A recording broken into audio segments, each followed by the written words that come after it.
Hello, I'm Beth. Today's yoga class is what you might think of as a lazy day yoga or a gray day yoga, easy yoga class. So it's a gray day here, and I'm feeling the need for a yoga class that is gentle, easy, soft. It's going to be all on the floor, both seated and lying. The seated portion, you can also do the whole thing in a chair. So this can be a mini chair yoga class and then lying on the floor. And we're going to keep it short. This is a yoga class for days when you just want to do something. So join me over on the mat. We're going to start seated, and I recommend that you sit up on something. You'll see I have a blanket on top of a bolster or a pillow. I want you to be high up so that you can have that lazy, sort of relaxed feeling in your seat. And if you don't have props around, grab any kind of folding chair or dining room chair, any other chair, and sit on the chair for this segment. So I'm coming over to my seat. And so as we sit down, the reason that seated helps us to be lazy or really easy is what we're looking for, is we can sit up and we don't really have to work at all to keep our back straight. Our back just naturally elongates when we're sitting up on something, especially when you're sitting right on the edge. So try to sit on the edge and then do whatever you want to do with your legs. So you can lightly cross them if that's comfortable for you. You can have them in a diamond shape. This feels pretty nice to me. You can have them out. And the other thing is that sitting up on something actually allows a little bit more space in your legs. Actually, I think I'll start with them out, and we'll use this position of being on the heels like this in a few moments. But if you want to start with your legs crossed, go ahead and do that. So we'll start with something really simple. We're going to start with simply starting to move your head around as you look around the room that you're in. So start looking around the room, and you're not moving in any particular way. You are efforting to be mindful of your environment. And so as you look around the room, start noticing things that you notice. You might notice that my exercise room, or the place where I'm filming yoga, is my exercise room. So as I look around, I notice dumbbells, yoga blocks, a fan. Simply look around. Make sure that you, in addition to looking left and right, you're looking up and down. See my Christmas wrapping over in the corner, my desk. Name to yourself whatever you see in your own area, allowing yourself to settle in this space in the here and now moment. And then next time your head comes over toward your left, so I'm mirroring you, take it through some gentle, intentional movements. So that might be a few simple nods, yes, shake your head, no. Can be circling with the chin. So these are movements tended to explore what's going on with your neck today, being really curious. Your arms are relaxed wherever, so that your shoulders can be soft. They're not pulling down, they're just soft. And then take that exploratory movement through to the center and around to your right side. And I like the nod up and down. Sometimes I like to form a little U with my chin. So if you think about moving the chin around, that will usually allow some freedom in the neck. And then just a few loose movements, maybe figure eights, whatever feels good for your neck. And finding a spot back in center. I'm going to change my leg position, and you might find yourself doing that as we sit, and that's fine. Sitting is bad for the body when we stay in one position. When we're moving around and get movement, we tend to mediate some of those effects a little bit. All right, so next we'll do some movements with our shoulders, and we'll start again with whatever feels good. Moving your shoulders around, that usually can be some kind of circles around. It might be a little bit of forward and back motion. And you decide whether you want to localize that movement to your shoulders or whether you want to add your elbows. And just like we did with the chin, You can allow the movement to originate at the elbows, but feel that up in the shoulders. Or maybe you bring this into whole arm circles. Now you might notice I'm circling away from you. I tend to like to open across my collarbones, across my chest, so I tend to go in that direction. But if you like both directions, go in the other direction. You can do a little bit of swimming and maybe take this into a backstroke. I'm not a swimmer, but those are the basics, right? Moving around. And maybe your neck moves with it. It's all connected, so allow that gentle movement to happen in your neck, even in your torso too. You can decide whether to keep it really localized or move everything around a little bit. All right, and then shoulders or arms out to the side, and you can do this one arm at a time. So as if you were taking a doorknob in your hand, turn the doorknob in one direction and then the other. You can imagine that maybe this is a stubborn doorknob, so you have to really turn it all the way as much as you can turn, and notice how that movement gets up into your shoulders. So coming forward, a little bit of internal rotation, and then turning it back the other way.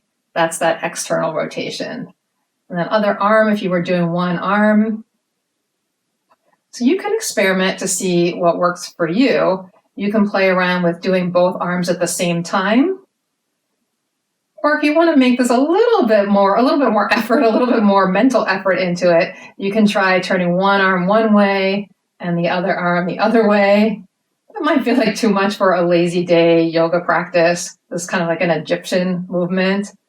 So again, you can keep it to one arm. We're trying to be really easy in our practice today.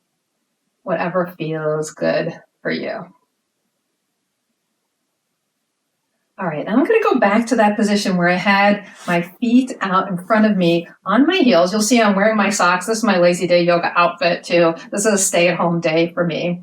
So one foot can come down and mirroring you. It's my right foot that's up. My toes are up. My heel is on the ground. I'm going to take my opposite arm, my left hand out in front of me, turn my thumb down, and I'm going to start leaning a little bit so I can reach for the outside of this foot. This other hand, your right hand, can come down to the ground to support you. If you can't reach the foot, that's fine. Grab the outside of your leg or even the outside of your knee. Don't pull hard on the joint, but wherever you can support yourself. If you have the foot or wherever you have, we're going to start pushing the right foot out at a little bit of diagonal. What grabbing the foot helps you do is it helps you get a little bit of a pull there. And as you push your foot away, you can feel that pull up into the back of the opposite side shoulder blade. Or hopefully you can feel that, getting a little bit of a shoulder stretch. You can stay right here and do that. If you pull gently with your hand, that might be plenty of stretch for you. And if you can't reach anywhere along here, a little towel or strap will really help you, and you just pull against that little prop if you have an extra prop that you bring along. Right, you can release that side. We'll go to the other side. This foot can just rest. Your left toes come up, right hand goes out, thumb down. You turn toward that knee, so a little bit of turn in the torso, and then reach down with the arm toward the outside of your foot, the outside of your calf or ankle, or here's where you would use a little bit of a strap. Take a gentle grab, pull that toward you as you start to slide that leg a little bit away, and you can push with this hand on the ground also to turn your body back away from that foot. The area where most of us feel the stretch is somewhere behind the deltoid, the shoulder blade. And then you can release that. And we'll do one more thing seated. Again, any position of your feet. I haven't yet done a diamond shape, so I'll do that. Sitting up long and tall first. So that means a long spine, although our spine has natural curves to it. We'll start to circle around our own middle. So your pelvis is staying relatively still, really firm into your seat. And your body is like a little bit of a spoon stirring a cup of coffee or a mug of hot chocolate on this cold gray day. And you're kind of just finding some balance in your body, circling around in one direction and then in the other. I was not counting at all. We often think about the need to be even on both sides in yoga. That's a great starting point, but if you feel your body, right? If one side of your body feels more sticky or just needs a little more love today, stay on that side. There's no law or rule that says you have to do both sides. evenly. All right, recenter. Take a moment to check in with yourself before we go to lying on the ground. Just see how your body feels now. Are there any changes? Are you starting to be a little bit more in tune with where you are today? And then we'll move the props out of your way. Keep your blanket relatively nearby. Actually, I'll show you one use for the blanket in our next thing that we're going to do, and then we'll use it again at the end. All right, so we're going to actually come down to lying on our sides. I have a book for a reading to do at the end, and this will be in sort of a fetal position where we'll lie on the sides, and here's where I'll show you the blanket. Your knees can come resting right on the blanket. Your bottom arm is out toward you, or toward me, and the blanket could also become between your knees. I'm going to keep it here because that feels nice. You might find you don't need the blanket at all, and that's fine too. The blanket can just add some softness to this pose, and remember, that's what we're going for today. So take your opposite arm and stack it across the bottom arm. We're going to be moving in and out of a twist with this arm, and you can move the arm several different ways. I'll show you different options. So the first option, I'm going to sort of slide this arm, across my body, coming all the way open, and then I'm going to slide it back. So when you get out to the spinal twist, you're opening across your collarbones, the front of your chest. Your shoulder on the opposite side does not have to come all the way down. Just reaching toward that side. Now the other option is to take this top arm and kind of rainbow it around the head as you open up and around, getting more work again in that shoulder joint like we did before. And then you can come back across the body, or maybe you rainbow up and around again. One more time on this side, whatever your own preferred way to do it. I'll do a rainbow since I did two the other way. And then rainbow back. Really nice. I'm going to sit up and switch the other side so you can still see me. You can just roll in the other direction. When you move from one side to the other, see if you can keep that minimal too. Keep that nice and soft and easy so that we continue with this sense of ease in our practice. My bottom arm comes down, my knees come out to the side, and basically a sort of a chair position, but you could really have your top leg extended, your bottom leg extended. You could alter this. You could have a little pillow under your head if your head isn't feeling comfortable on the ground. So we'll start with sliding the arm along the other arm, along the body, reaching it out to the side and back. And then coming back along the body, back to the fingertips. You might even see if you can reach a little bit beyond those fingertips. And if you can add your breath to this movement, simply moving with the breath, maybe breathing in as you move in one direction and exhaling in the other. That's optional. It's not necessary, but sometimes that can help us feel like we're getting a little bit more mindfulness out of the yoga posture. Now I'm taking the arm around over my head and coming back. And yeah, my book's in the way. It's all right. And coming back. All right, I'm going to sit up. And we'll do a little bit more lying for our lower body. I just wanted to move the blanket out of the way, and then we'll use the blanket at the end for relaxing. So you can stay lying down this whole time. I'm just rearranging. So lie down in a position that's comfortable. Again, you can use something soft under your head if you need a little bit of cushion for under your head.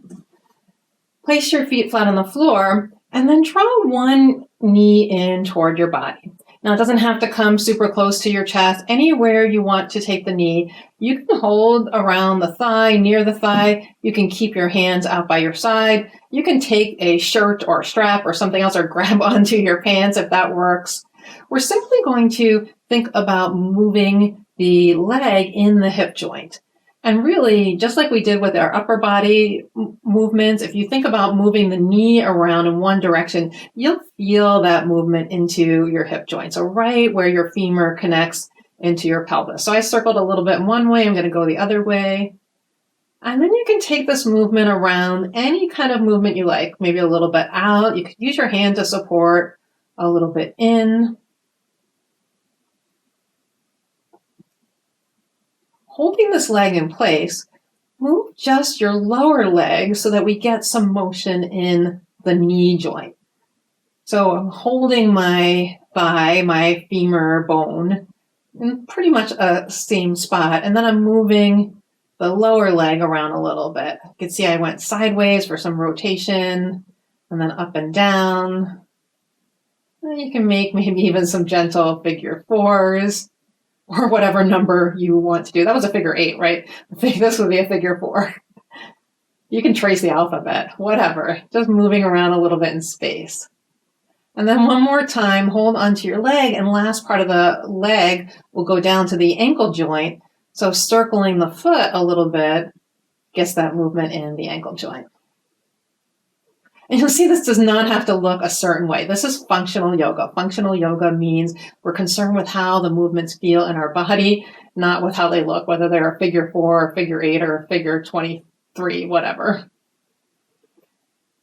And then one more time, you can let that leg float in or pull it in a little bit more. Maybe it's not a float. Float down to the ground. Release that leg. Before we go on the other side, maybe a couple gentle windshield wipers from either side to side. And then take in the second leg toward your body. Remember that you can hold or not. It can be out here. It can be wherever feels okay for you. You might need to, or might feel comfortable to take the bottom leg a little bit wider, creating more space from your body. It's all good. And then we'll start with moving the leg around, the femur around in that hip joint. So think about moving the knee as if you're making circles with the knee, like you have a laser with the knee on the ceiling, and then out to the side of the room, one side, and then the other. So if my knee was a laser pointer, that's what I'm trying to move around, and then I get that movement right in my hip joint. And here you can also do that infinity symbol. I'm going to stay away from number figures. And then hold the leg gently, or just keep it still in this area, and move the lower leg around. So we know that the purpose of the knee is it helps us to flex the lower leg. So when we move the lower part of the leg, then we get that movement in the knee, the tibia. That's the lower bone. And we can take that back and forth.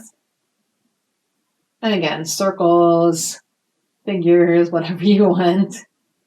And then last thing, hold the leg and simply move the ankle around.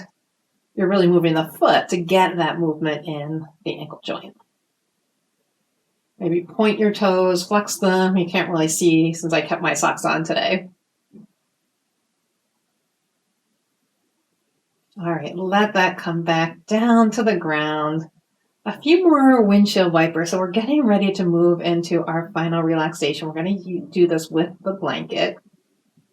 If your body needs any other movement before we do that, maybe want a nice long stretch out as if you just woke up, and you can do one side of the body at a time. So pushing, this is my right foot, pushing my heel of my foot away and reaching my right arm. And then same with the left. All right, so stay lying and relax as long as you can see me. I'm going to show you 2 options for using the blanket. Now, you absolutely don't have to use the blanket. If lying down flat on the ground is fine for you, you can stay like that. So what you want here is a long blanket fold or roll. Mine is already kind of in a fold or roll, so I'm just going to leave it like this. You might have to adjust depending on how thick your blanket is. This is a fairly thick blanket, so you might have to play around with it a little bit, and that's fine. The first way, the roll is going to go right under our shoulder blades with our arms on top of it. So it's probably going to be about a third way down from the top of your mat. You'll lie over it so that your shoulder blades are on the blanket, and you'll see my arms spread out in a T over the blanket. So you don't want your arms resting on the blanket. You want them over the blanket. This creates a little bit of a mini back bend right in this rib cage area of your spine. That's the thoracic spine, the part that doesn't really move as easily as the lower back or the neck. And then the arms out wide, again, gives us that space and width across the chest. They can be also in this cactus-like position. You'll get that same sense of energy across the chest. Your chin can be gently toward the ceiling, and you can rest there. So if that feels great, this is one of my favorite positions, and then I'll show you one of my other favorite positions. So you can stay there if that feels good. The other way is to use the blanket vertically. So I'm going to switch the blanket around. And when you use the blanket vertically, again, if you're taller than me, I'm not that tall, so you might need a longer blanket. It's going to go right at the bottom base of your spine, really right down toward where your pelvis starts, your lower waistband. I'm going to lie right back on it that way. And then I like to take the top of the blanket and give it a little fold so it makes a little cushion for my head.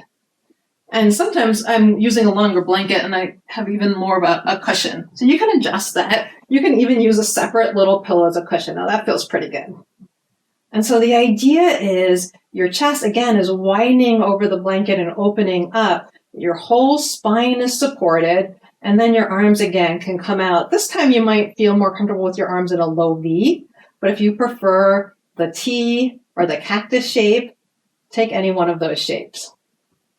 Arms can even rest on your belly. All right, so stay resting. I'm going to come up to seated one more time. I'm going to sit back up on my blanket for our final little reading as you relax.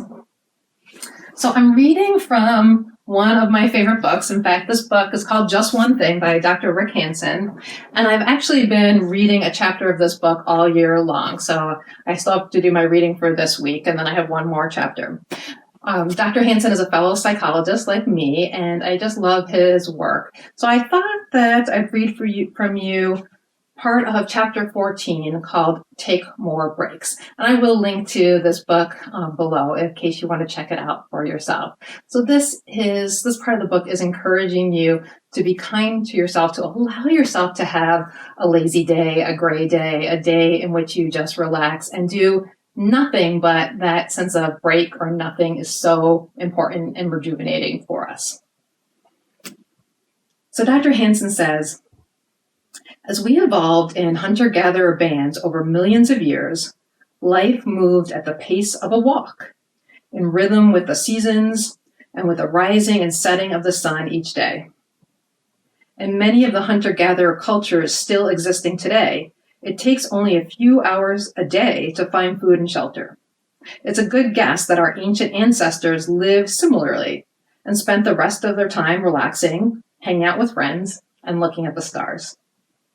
Sure, life was tough in other ways, like dodging saber-toothed tigers.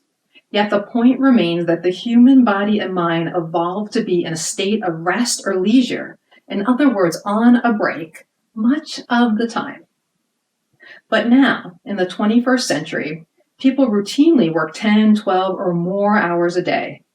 When you count commuting, working from home, and business travel, to put bread on the table and a roof over their heads.